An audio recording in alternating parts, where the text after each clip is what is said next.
Fire brand नेता T राजा औरंगजेब का नामो निशान मिटाने की मांग कर रहे हैं। सवाल कर रहे हैं औरंगजेब की कब्र अब तक क्यों बची हुई है। वहीं औरंगजेब के हिमायती रहे असदुद्दीन ओवैसी शिवाजी महाराज को लेकर बीजेपी पर पलटवार कर रहे हैं। तो असदुद्दीन ओवैसी निकलकर सामने आ गए टी राजा के बयान के बाद। देखिए जरा, ओवैसी और टी राजा आमने सामने।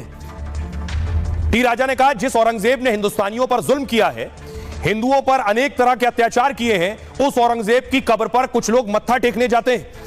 देश में कुछ लोग ऐसे हैं जो औरंगजेब को अपना आदर्श मानते हैं। औरंगजेब के प्रति कुछ लोगों का प्रेम किसी से छिपा नहीं है। 2022 में अकबरुद्दीन ओवैसी ने औरंगजेब की कब्र पर चादर चढ़ाई थी। औरंगजेब की कब्र पर सजदा करने वाले कई हैं। संभाजी महाराज को औरंगजेब ने मारा। संभाजी नगर में औरंगजेब की कब्र क्यों है? देवेंद्र जी, समय आ गया है, बुलडोजर चलाओ, औरंगजेब का नामो निशान मिटा डालो। यह महाराष्ट्र के हिंदू की नहीं, भारत के हिंदू की डिमांड। असदुद्दीन ओवैसी ने कहा, छत्रपति शिवाजी महाराज की बहुत इज्जत करता हूं। छत्रपति शिवाजी महाराज मुसलमानों के खिलाफ नहीं थे। यह बीजेपी का झूठा प्रोपेगेंडा है। ओवैसी ने बीजेपी के लोगों से सवाल किया, शिवाजी महाराज आगरा से भाग कर निकले तो उनके साथ कौन था? मदारी महदर उसका नाम था, वो एक मुसलमान था। छत्रपति शिवाजी की तोप का जनरल कौन था? इब्राहिम खान उसका नाम था। बताओ, शिवाजी महाराज का कानून मंत्री कौन था?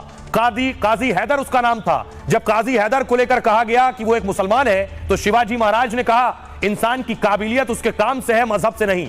ये इतिहास का हिस्सा है, लेकिन बीजेपी वाले कुछ अलग ही कैसेट बजाते हैं।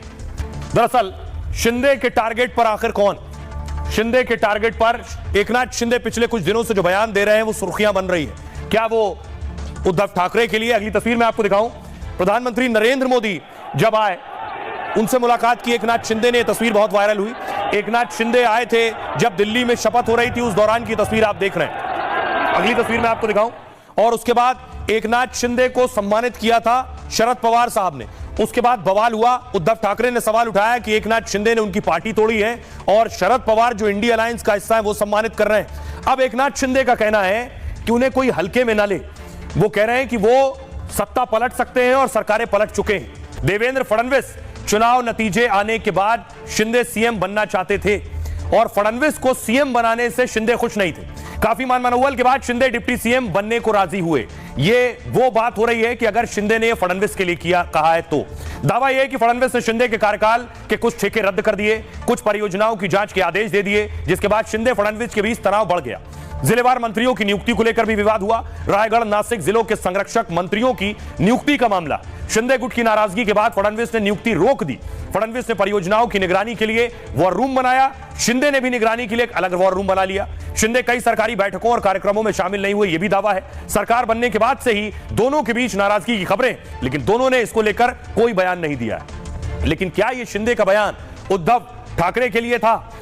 2022 से ही शिंदे और उद्धव के बीच तनातनी जारी है। 2022 में शिंदे ने 40 विधायकों के साथ शिवसेना तोड़ दी।